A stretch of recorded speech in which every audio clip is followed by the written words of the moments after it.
All right, ladies and gentlemen, I'd like to get started this evening. I'd like to call this regularly scheduled meeting of the Board of Directors, Sacramento Metropolitan Fire District to order. Before we continue, I'd like to go a little bit out of standard. I would ask my colleagues on the board and all present that we stand tonight in a moment of silence for all those men and women who have been affected by a recent death in our organization. If we could do that, I'd appreciate it.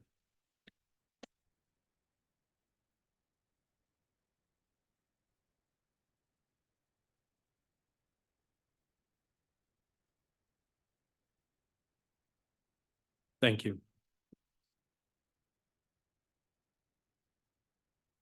So good evening. The regularly scheduled meeting of the Board of Directors for February 8th, 2024. If you are interested in watching these proceedings after tonight's live session, I'd encourage you to visit the board's posted agenda for all the additional details. As we continue on, I will ask for a roll call. Let's do roll call first, please, Madam. Yes. Director Sailors? Present. Director Weber? Present. Director Sheets? Director Gould? Present. Director Wood? Present. Director Rice? Present. Director Jones? Director Costa? Present. And Director Clark is absent this evening. Thank you, ma'am. Thank Let's you. start with the pledge to the flag. Director Sheets, if you'll lead. Pledge allegiance to the flag of the United States of America and to the republic for which it stands, one nation, under God, indivisible, with liberty and justice for all. Thank you very much. Our agenda now calls for a discussion of the consent items. You see the consent in front of you, ladies and gentlemen. Does anyone have a question relative to the items on consent? Hearing none and seeing none, I'll entertain a motion. I'll move the consent, Mr. We have a first Second. and a third and a fourth. Madam All Clerk? right. Yes. Director Sailors? Aye. Director Weber? Aye. Director Sheets? Director Gould? Aye. Director Wood? Aye. Director Rice? Aye. Director Jones? Director Costa? Aye. Thank you. Motion passes. Thank you, Madam Clerk. Move on now to our action items. We have one action item this evening. Ms. Castleberry We- will lead that presentation. We do just need to ask for public comments first, Why don't we get some public comment? if we have any. Sure. Anything online? Attendees online, if you'd like to present to the board, please raise your hand. I'll give the opportunity to speak. No response. No public comments. Thank you. Guess I'm just getting used to that, right? Since we haven't had that in a long time. Ms. Castleberry.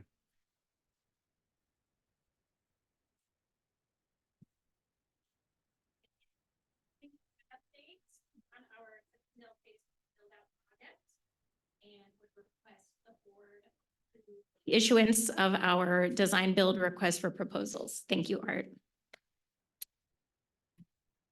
So last year, this board approved the design build project delivery method for this project, utilizing a best value procurement process. It's a two-step process that began with a request for qualifications process. Last month, this board approved 3 pre-qualified proposers to be added to that short list. Phase 2, which we're about to start, is where we invite these 3 pre-qualified proposers to submit a proposal for the project in response to an RFP that will ultimately lead to a contract award for completion of the project. We have been diligently working behind the scenes with our owner advisor team at Benin Design on preparing the RFP for the project. So our goal for this project is to bring some facilities to the site that support the administrative and operational needs of the training division, as well as our firefighter and MMP academies, and support training that is already happening at the site with some indoor facilities. So the scope of this project is sort of broken into 2 categories, base requirements and betterments. So base requirements are considered to be the essential minimum requirements to meeting the project goal, whereas betterments are more of enhancements that support the project goal. So the RFP is the way we articulate both of these and communicate to our design build proposers the intent of the project, the goals of the project, and specify technical performance requirements that are required to be met to have a satisfactory project. So how did we do this? We started with site visits to the academy and to the training building. We conducted a design charrette and visioning workshop where stakeholders got to weigh in on the project goals and discuss the functions and activities that have to happen at the site. We conducted a risk assessment to identify project constraints and anticipated challenges. We reviewed as-built documents from previous development phases and reviewed existing conditions at the site. We reviewed past site studies and conducted additional site studies. We met with the City of Rancho Cordova's Development Services team to review the project and find out their needs pertaining to design review and permitting. Using that collected information, we developed a facility program and performance requirements for the project and obtained budget estimates. We completed a legal review on the documents to ensure compliance with the public contract code and other applicable law. And all of this got rolled up into this 500-page document right here, this RFP. So it all got rolled up there. So the RFP is actually structured into 4 parts. Part 1 is a catalog of standard forms for the proposer to complete, proposal forms as well as contractual forms. Part 2 is sort of the first part of the meat of the RFP. It includes a project description that has a summary, a risk assessment, what the desired program is, the design and construction criteria, and an overview of the existing conditions at the site. It also includes procurement requirements, including the RFP schedule, the instructions to the offerers, submittal requirements, and what the basis for the award and selection criteria are. And finally, the contracting requirements with regard to instructions on completing the forms and the terms and conditions of the contract. Part 3 is the actual performance requirements of the project by building component and system. Part 4 are other general requirements for post-award activities regarding design, construction, and administrative requirements. And then there's a really large appendix that has all sorts of background information on the project, as-built documents, previous site studies, a really detailed matrix of the technical criteria and what we're looking for in terms of what a satisfactory proposal would mean to us. After the RFP is released, we will be holding a pre-submission RFP conference with each proposer. This is an opportunity to provide the proposers the chance to give us feedback on the RFP as a way to discuss and eliminate any ambiguities or discrepancies in the RFP that they found or omissions, and also a way for us to validate scope and budget as we've presented it in the RFP. So revisions, we may issue a revised RFP following that feedback to sort of clarify any of those things. Then we will have 2 pre-submission presentations. So each design builder will be given the opportunity to present their design concept progress to us via sketches, conceptual drawings, other progress documents, and sort of walk us through what their solution is to meeting our project goals. It's a way for us to interact with them and provide feedback on the direction they're going or not going, and address any issues and concerns with regard to the program and performance requirements. So we intend to award a contract, a firm fixed price contract, to the responsible proposer who conforms to the solicitation requirements, provides a fair and reasonable proposal, and a proposal that provides the overall best value to the district. This evaluation will actually be sort of a 2-part. It'll include a technical review by our owner advisor team, who are definitely the experts as it comes to evaluating the technical criteria and how the proposal meets the performance requirements. And then it will also include an internal team of evaluators who will be looking at how the project intent is represented in the proposal and making that best value deliberation and evaluating any of the betterments that get proposed to see overall value. The scoring criteria here you can see is broken out. The public contract code requires us to, at a minimum, look at life cycle costs and also to look at technical expertise and construction experience. So you can see the site design, the building form and expression, and the project organization and layout would be what we consider the construction experience and technical expertise, which obviously has high rating. And then the life cycle costs is included in the quality and flexibility section. Our schedule for the process, we intend to release the RFP tomorrow, pending your approval tonight. We'll host a site visit next week with each proposer. Will come out and get a chance to see the site in person. They can take pictures, they can look at it, ask questions. Our RFP conference will be on February 23rd. And then we will move through the early and advanced pre-submission presentations in March and April. The final RFI deadline for the proposers would be April 10th. Our final addenda issued April 15th and proposals due on April 26th. We'll spend the first part of May evaluating those proposals, and then enter into negotiations with the apparent winner to bring a contract award to you in early June. So before I turn it over for questions, I think Jeff wanted to say a few words here. Thanks, Erin. I just want to tell the board, I was thinking about this project this week. I just think you guys should be incredibly impressed with what you just seen, because what she did not say is that occurred in about 4.5 weeks. The last time I did something like this, we did it in 18 to 24 months.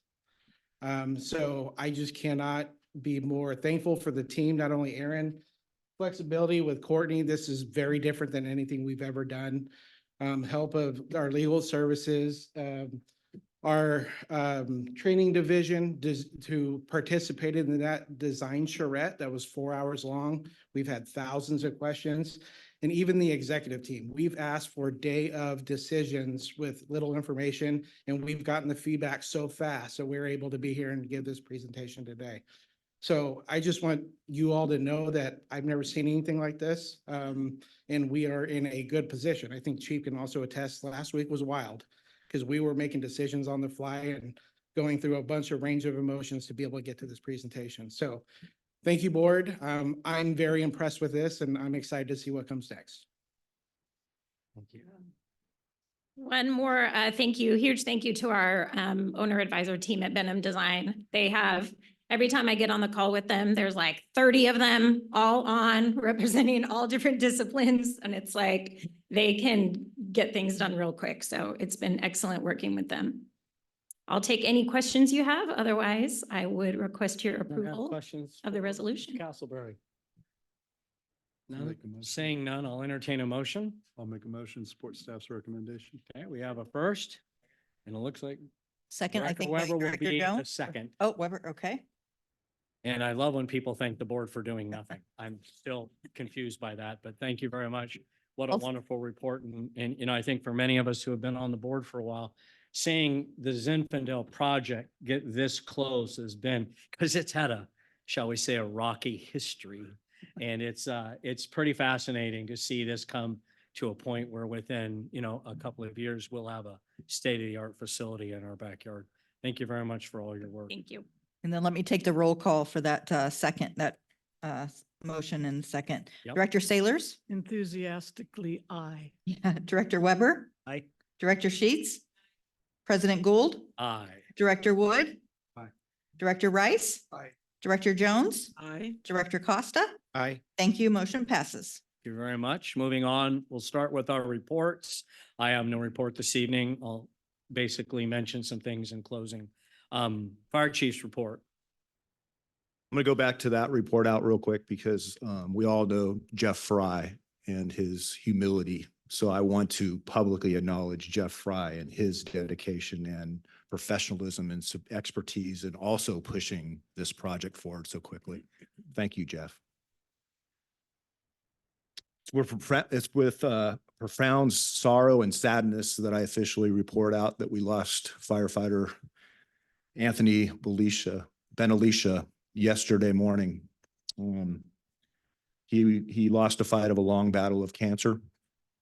522 and members of staff have been in constant contact with his family. We have a family liaison up with his family currently right now. And we have set up an internal incident management team yesterday to start the planning phase to assist the family and funeral protocol. It'll be a level 2 funeral. We've got the honor guard involved and all appropriate resources. And I'm very confident our team will do what we always do in this organization to show the utmost respect for Anthony, his family, and this tragic loss that we are suffering. Please keep Anthony, his wife, Ashley, and their 4-year-old daughter, Eleanor, in your thoughts and prayers. And President Gould, I'd ask for a moment of silence at the end that I know you already acknowledged. Sad day for Metro Fire. And we are stepping up to the plate to ensure, and I have full confidence we will support the family well. And I want to share this with you is when I talked to Ashley yesterday morning, before I reported out to you all individually on this, he's up for recognition of a peer support award at our annual gala.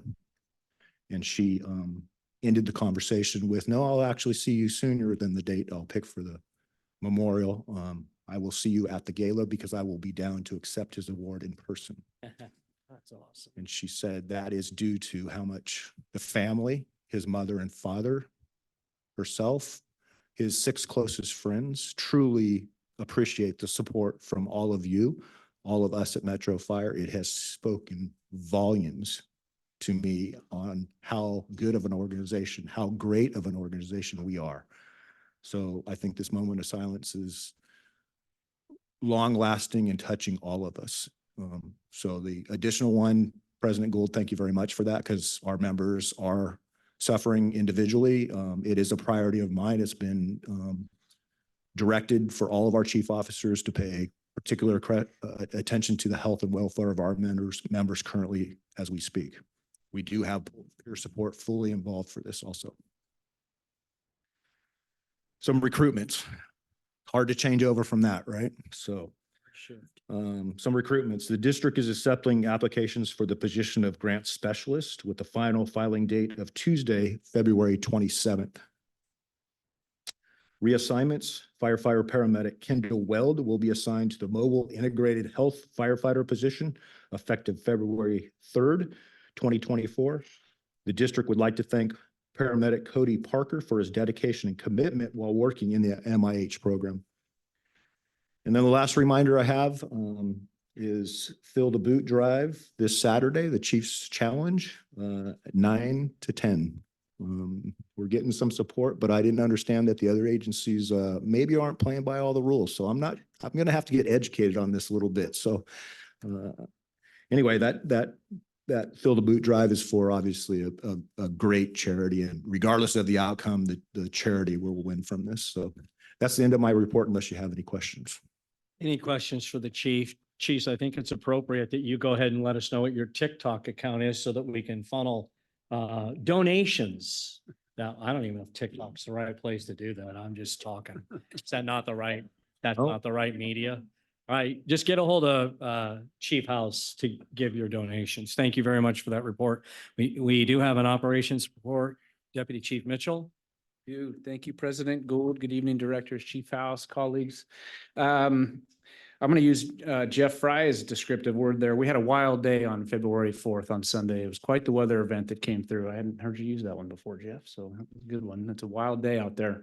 We ran 563 calls in a 24-hour period that day. Our normal call volume is about 300. So we had an 88% increase in calls throughout our district, and it was obviously a very busy day in the county, super high winds.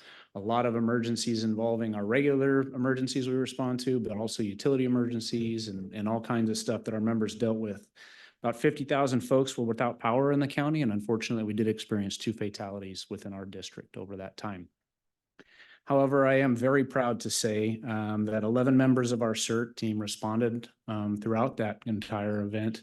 And they have put in over 200 hours collectively of volunteer time to help us manage and get our first response units available to respond to the next emergencies by maintaining scene security around down power lines calls. So they did a fantastic job, as they always do. I know they were here a few board meetings ago, but the thanks to them is of the highest level. I know I spoke to Linda that night out on one of the incidents, and we'll continue to bring them in and utilize them, and they loved being out there and helping the community as well. So that was awesome. I would also like to say thank you to our members on duty.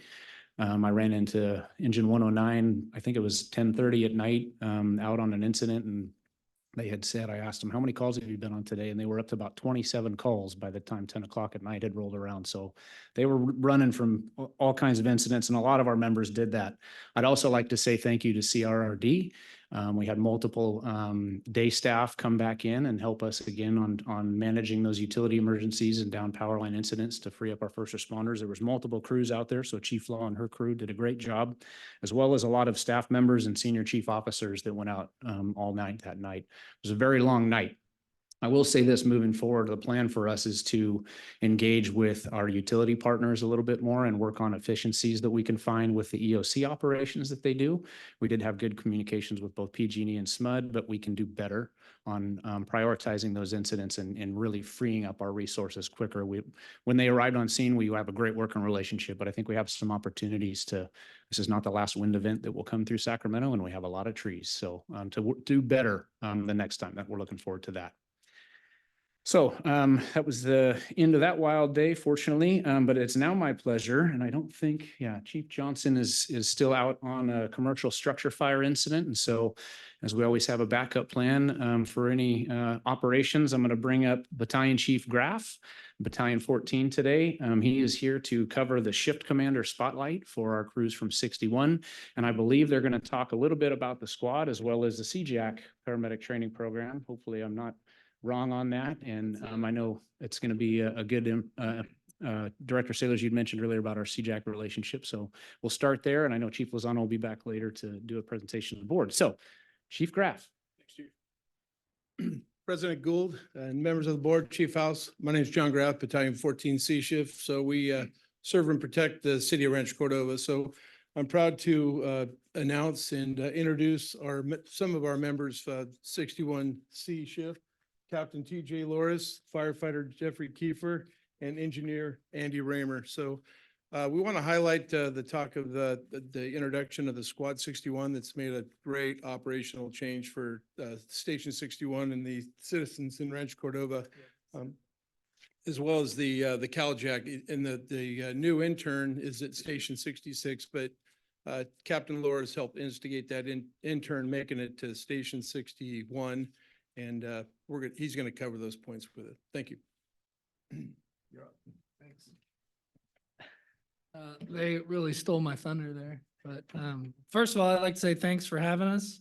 It's kind of cool this point in my career to be here with the faces that are up here now with, the wife of a very good friend. You got 2 rescue mentors, somebody who's sat me down in their office as a white helmet person and had some conversations with me. And then somebody who gave me some good advice at the perfect time that may have got me my job because I was saying some pretty dumb stuff in my interviews. But it's very nice to be here, and I thank you guys. Thanks for your support. I am the captain on 61C. Andrew Raymer is my driver, one of the best engineers and still a great firefighter as well. And then Jeffrey Kiefer, I think one of the most well-liked people in the department. Says a lot too, I think. 61, a little backstory for the people who don't know a ton about 61 is if you took a consensus, I think people would steer clear of 61, not want to work there because of its history and all that. And we love that because we love to work there. It's kind of like all the places I've worked, like 21. It draws a certain crowd, but it might also be like Stockholm syndrome or something like that. But I'm not sure. But over the last couple years or so, it's really changed. And I want you guys to keep that a secret for us a little bit, because if people know, then we might not be able to stay there. But with 861 coming in, helping out with Medic 66 getting put in place, it's really changed the game. Medic 61 went from basically never seeing them, they're just gone all the time, to being home just enough to get meals and for us to take them out of service to do some training. And then you guys gave us a squad. Well, we had the fourth first, which was cool.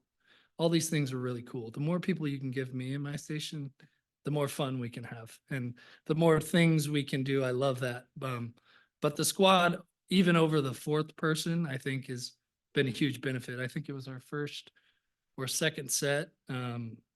Both of us were on a call, engine and squad. We're on different medical aid calls, and a structure fire came out. And it just happened to be one apartment complex down the street from the call that 61 squad was on. And they jumped in the rig, looked at the address, and it was right there. So they jumped back out of the rig and ran down the street. They were first on scene for like 5 to 6 minutes and got to do all kinds of good stuff. They cleared all the surrounding rooms, evacuations, and started the search in the main fire room. The fire was small at that time. They went in, got that done. We came and most of the work was done. We put a little water on the fire and everything was done. And we basically got to cancel everybody else, which was really cool. It's good for the citizens. It was cool for them. I really like the squad. It also comes with its own challenges. As a supervisor, you're basically putting 2 firefighters out there to do what an engine company would do with a supervisor who's gone through captain testing. And my first day as a captain, I was just like them on the squad. People were looking to me to make a decision. Yesterday I was an engineer, so I don't know, but these guys are going out there and doing it too. So as a supervisor, you have guys coming in, you have to kind of tell them that they're going to have to make these decisions. And once they get over that hurdle, it's a really awesome spot for people, especially people who want to take the captain's test in the future. You're out there on your own. You got to be making the decisions and there's no backup. And that's great. So that's freed us up. This is the part, don't tell anybody else, but it's freed us up to have a lot more time on the engine because we're splitting calls with the squad. Gets us more time to train, gets us an exercise in, make sure our medic and squad guys get food, get shopping done. Sounds like superfluous stuff, but it all adds up. We have a single role medic at 61 now. Our medic went to 66, which we're up in the air about. The single role program is kind of has some growing pains. We try and fold them in as much as possible. We don't see them a whole lot. They have different schedules. We try our best, and we have some really good people that work on that medic. I think the intent behind switching the medics was based on the sentiment about 61 and how people would say it was probably the worst place to work. But with 861 and Medic 66 coming in, it's not so much the case now. So with the extra time on the engine now because of the squad, and with the squad guys there to rotate onto a medic if we had a fire medic there, eventually it would be nice to get that fire medic back there and get them some more training. But as a whole, that's 61 C shift. We have a great time. Don't tell anybody. The squad was great. We thank you for that. We thank you for moving medics around, trying to get people some more rest. And I thank you for your support and thanks for having us. Oh yeah, interns. Yeah. Ben Hicks is our firefighter on the engine. He figured it was time to take an intern. He's been on a paramedic for 2 years now. He's a great medic. The CalJack program was coming up and one of their students came out. He actually did his first set with us on engine 61. We got to run all the calls and let the squad do the engine life thing and realized that we got pretty soft pretty quick again, back to the engine truck life. We ran all the calls and that was great. And we had 3 firefighters there to kind of do paramedic scenarios and work with the intern. And now he's splitting time between the engine 61 and medic 66 since they can't toggle onto the single role medic at 61, but it's working out really good. But it'd be nice if we had a fire medic. Yeah, any questions? Yeah, I feel like I just been through an advertisement for Station 61, Yeah, but don't tell anybody. don't tell anybody. It's only Please. televised. Yeah. Yeah, don't tell anybody because it's on TV. What channel is it on? So- Don't worry about it. Nobody watches anyway. Yeah. Chiefs, is there anything more? Any questions for this wonderful real estate agent selling Station 61? Has anybody got a question for I him? apologize for the lack of personality in the Yeah, shift commander it's highlights over totally, the last it few times. bored me to death. It was so bland. We're done with that'll in the operations report if there's no other question. Any other questions for Chief Mitchell? Okay, thank you very much, folks. Congratulations. Thank you for all the work you do. I have it on good authority that we do not this evening have an administrative report, so we're going to move on to support services report. Deputy Chief Wagaman.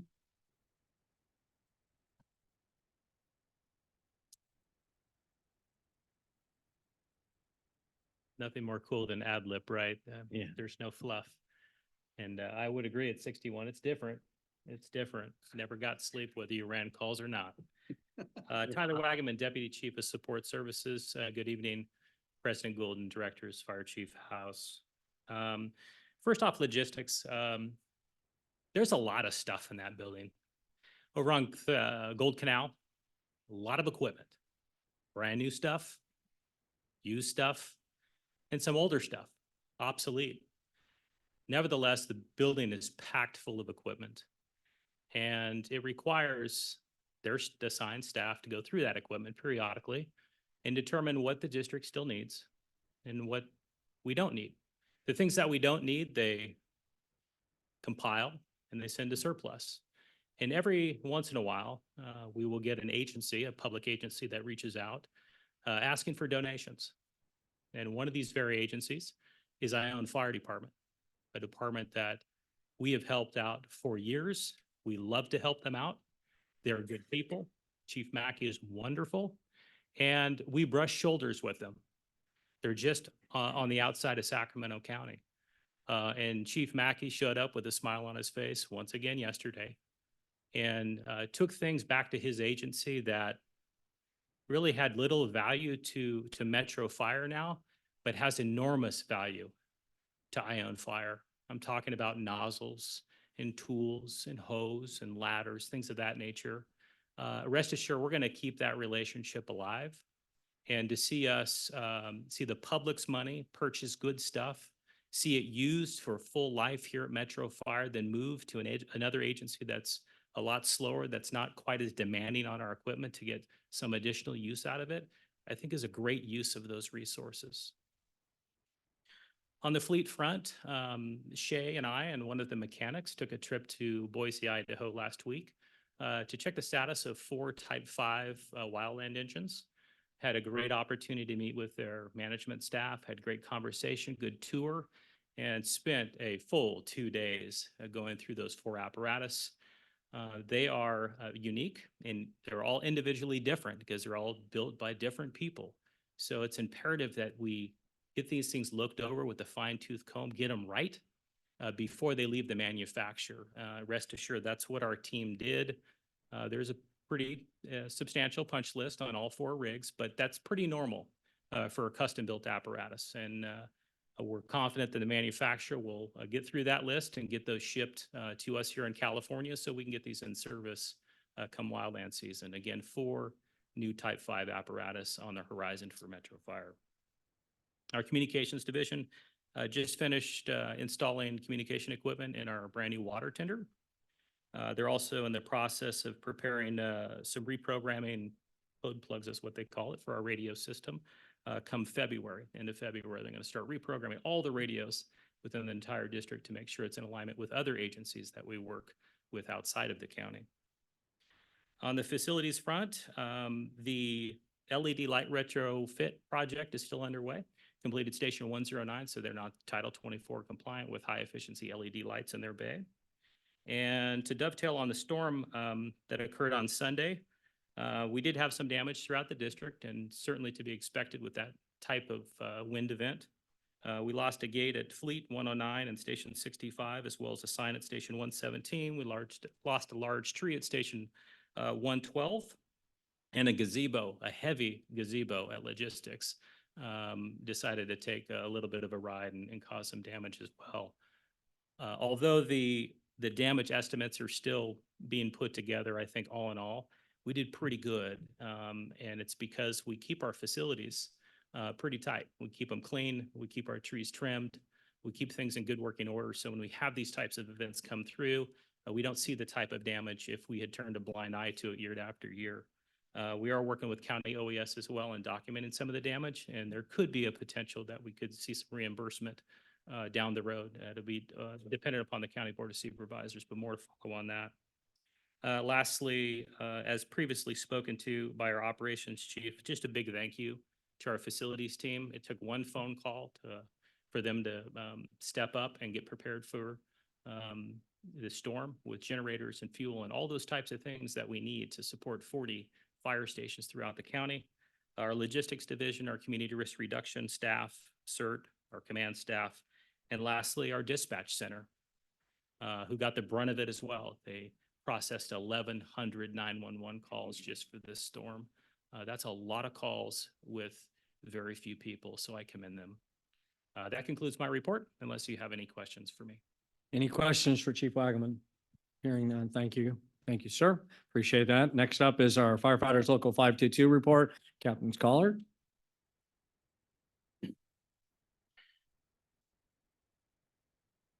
Good evening, President Gould, fellow board members, Chief House, members of the public, colleagues in the back. Not too many this evening, but that's fine. My name's Sean Scullard, Captain of Metro Fire and Vice President of Local 522, representing the men and women of Metro Fire. This evening, my report will be fairly short, but it's going to be mostly about acknowledgements and thank yous. Obviously, Chief House has already touched on the loss that this organization had with Anthony Benalicia. So I'd like to just publicly thank Anthony for everything he did for this organization, specifically the men and women. I think Anthony carried himself better than any of us in this process. Anybody that got to be around him during this time, knowing that he had an expiration date, he had a smile on his face. He still wanted to come to work. He came to work until he couldn't any longer, and that was by choice. The crews at 101 obviously appreciate that. I think it says a lot about his character. I think it says a lot about his dedication to the fire service and what the fire service family is. And he made all of us better for that time that we got to experience with him. I think his wife, I think she's one of the strongest individuals that I've had the pleasure of speaking with. I can't imagine what she's going through, but how she's carried herself in this process is just absolutely phenomenal, to the extent that she's even offered to provide support for any other spouse going through a similar situation, which I think just speaks volumes of their entire family. So Captain Tyler Block, who is the family liaison, not just the family liaison from the time Anthony passed, but he's been the family liaison, which with the terminal diagnosis, which I think is a unique situation. Usually a family liaison happens, after the death, to be able to be there and support the family. But Tyler's been there time and time again, and has spent time going up there to facilitate the needs of the family. And I can't speak highly enough about his dedication and representation of this organization, of the membership, and what Metro Fire does to step up and take care of our own. Thank you, Metro Fire, for everybody that's played a role and had an impact on the family. To echo what Chief House said, I think it speaks volumes to the type of organization that we work for, and we are always there, and we'll take it to the fullest extent that we can to help anybody in a time of need.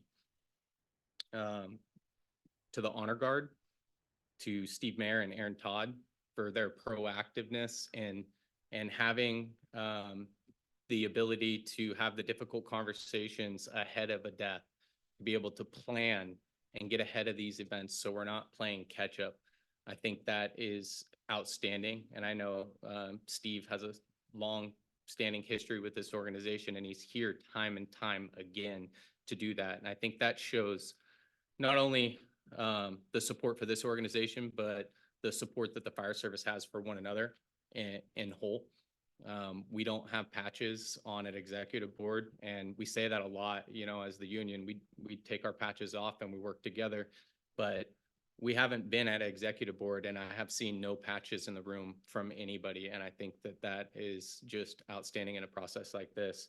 The support from all the other locals and all the other agencies that were fast in their response to us to ask in their assistance in whatever way they could provide it. I thank those organizations for that. To the membership, thank you to the men and women that work here for stepping up and helping bridge the gap for the Benalicia family.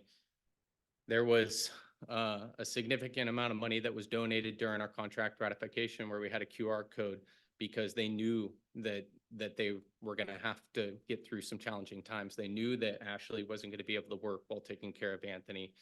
And they know the struggles and the processes with PERS and work comp and all that stuff. And so the men and women really stepped up to the plate to bridge the gap. In addition to that, doing the payroll deduction so that they know that that family can be taken care of in a time of need. I really thank the men and women that work here for that.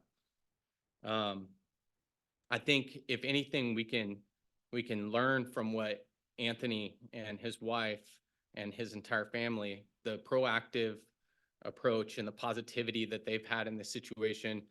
I think we would fail if we didn't take that same approach, and how we can do better, how we can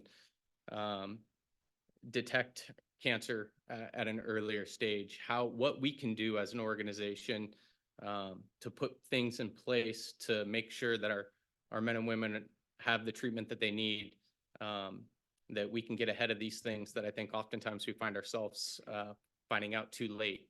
And so if anything, that gives us the fuel to drive some of the things that we're already working on.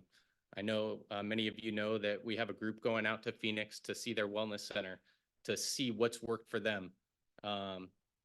Chief House is going to join. So, I mean, we talk about collaboration a lot. I mean, what better way of collaborating than having the fire chief and the local work together to go out to do what's in the best interest of the men and women that work here?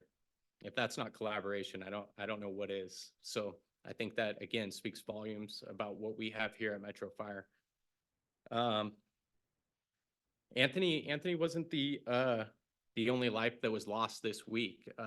Patrick Quarter from Alameda County also lost his life to PTSI, behavioral health circumstances. And I think that goes along the same lines of wellness. And knowing the support that we've gotten for Anthony, I know Anthony would want us to show some support to that organization as well, because that's what we do. That's what we do in the fire service. So I would ask for a moment of silence at the end of this board meeting for him as well. And with that, I'm contained. Thank you. Thank you very much. Appreciate those words. Any questions for this good gentleman? All right, thank you, sir. Appreciate that. We'll move on now to committee and delegate reports. I have no report from the executive committee. Want to put those folks on notice that we will probably have a meeting here shortly. There's a couple of items that the executive committee is charged with, and we'll probably have that conversation. Next up is AC Green, and I have pretty good authority based on conversations. I saw him in the parking lot leaving like at 3 with a bunch of stuff. He doesn't have a report. We'll now move on to Finance and Audit Committee, Director Wood. Actually, I believe that's, Who's the new now. finance, who? All right, Director Weber. We have you're up. not had a meeting. Thank you to my fellow colleagues for the continued support and recognition. I greatly appreciate Oh, it. yeah, that's right. Congratulations. That's right, yes. Should teach you never There is- leave on that weekend. That I concur. All right, the Finance and Audit Committee has not met recently, and our next meeting is February 22nd, 2024 in this location. Thank you, Director. And again, congratulations. Policy Committee, Director Costa? Thank you, Mr. President. The Policy Committee met today. We had a quick agenda. We reviewed an annual update of the password policy. And it was just an update for informational purposes, so it will not be coming to this board. Our next meeting is March 14th. End of report. Thank you, sir. Appreciate that. Why don't we stay with you for board members' questions and comments? Just really quick, while I never had the chance to meet Anthony, it does make me very proud to know that Chief, one, your leadership, and then this organization stepping up to support one of their own and everything that we're doing to help his family. So thank you. And the constant communication to this board, keeping us informed about what was going on. So thank you very much. And then for the men and women that were out in the storm, in the rain and wind, doing their jobs. I saw a couple reports on the news and everyone seemed very happy to be out there and excited to be doing their job. So I think it says a lot about this organization. So thank you for stepping up for the community. Thank you. Thank you, Director. Director Jones? Thank you. It's the water. Thank you, Mr. President. My fellow director has said the comments about the passing of Anthony and the coalescing of all the support from here at Metro and others as well. Well said. Thank you very much for that. I do want to acknowledge all the work on the Zinfandel training site. That's been around for what, 2010s when we bought it? So thank you very much for, we've made our first steps. Well, we've made the next big steps on this, and I very much appreciate all those efforts. Huge coordination from everybody. Thank you, Mr. President. Thank you, Director Jones. Director Rice? I just wanted to, again, extend my personal condolences to the Benelish family. And thank Metro Fire, from the fire chief to the very newest employee, no matter where you're at, to rally around and do the right thing. And then Chief Graff and TJ, it gives me great pleasure to say the following. Captain Loris, thank you for the update on Station 61. You make me really proud. Keep it up. That's nice. Director Sailors? Thank you, President Gould. Today's been a sad day since Anthony Belisha passed away yesterday, to lose another brother from cancer. But I am very proud to sit up here and know that at Metro Fire, we have done the best we can do to take care of him and his family. I want to say thank you to all of the members out there that did work the storm. That was very harsh storm, 70-mile-an-hour winds out in Alberta. I lost some of my roofing. Mr. Roofer, hi. Wow. Nice. I know. So, Tell you, Bob. it's glad to be back up here. I missed the last meeting. And I'm just very proud to be up here and to see this district moving in such a positive, encouraging direction in every way. I'm just so glad that I can be a part of this. Thank you very much for allowing me up here. Thank you, Mr. President. Welcome. Thank you. Director Weber? Thank you. It absolutely just makes me sick what happened yesterday. I don't know what's going on. It's supposed to be the old farts that are getting this stuff. But we have such an alarming rate of our young people in this department, departments throughout the United States, that are coming ill to cancers. And I'm with Sean Scollard and the chief and anybody else. I think we're all in the same boat here, getting ahead of this, whether it's life scans, whatever we need to do to try to get ahead of and detect this stuff as early as we possibly can. And I'm 65 and I've never even thought about getting cancer. Hopefully not. But I don't know. I don't understand why our young people are outnumbering the older folks by an alarming rate. It's very disturbing. So on a lighter note, it's quite fun for me to see so many folks come through here as far as the TJs. And sorry, Tyler, you were one of them once as well, but the babies that seem to come through the Station 21s and the 61s. And TJ mentioned that there's got to be something wrong with you if you gravitate to those houses. But I thank everyone that does do that. But thank you, folks. Again, I'm with Brian from when you came in and all of the probies that came through 21. It's amazing to see where you are now. So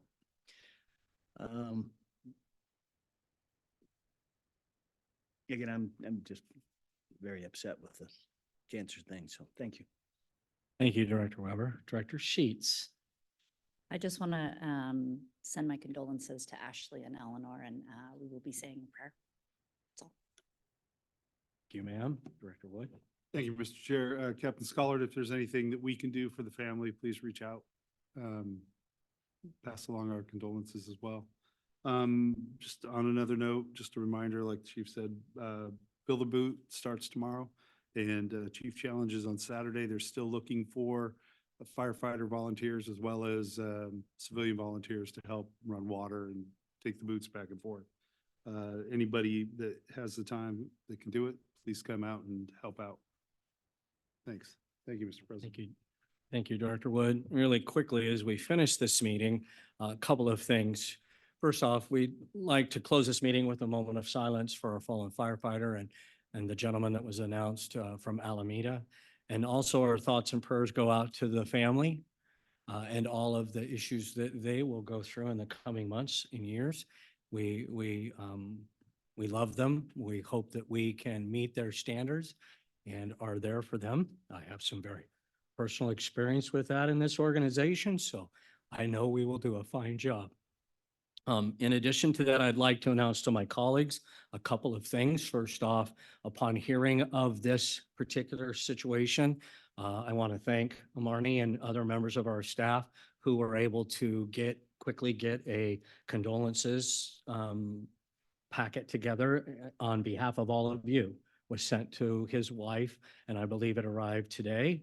And so she recognizes that the board is acutely aware of what she's going through. And in addition to that, I'd like to announce that the chief, I, and other members of this illustrious group met today, and we have formulated an ad hoc committee that will take seriously the issues, not that we haven't in the past, but we will put this group together to address some of the issues, Bob, that you mentioned just now, and other issues where we feel like this organization can continue on a long history of improvement, finding gaps, setting new goals, thinking outside of the box for solutions. So perhaps to address your issue, Bob, there will be opportunities for us to look at ways that we can participate in getting the men and women who do the job day to day, quicker care, quicker diagnosis, in a process that we can all realize that it will be better than it is today. And that's really a testament to the work that's been done before, the work that's being done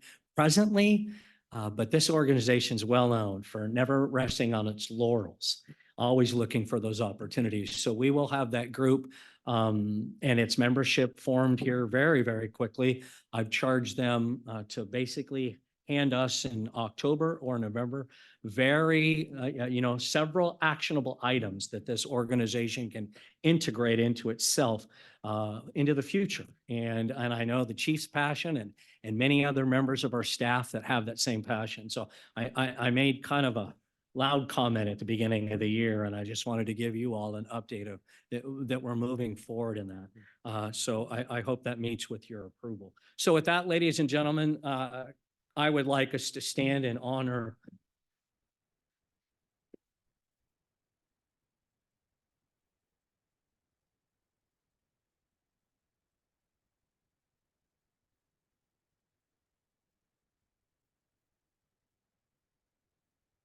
This meeting's adjourned.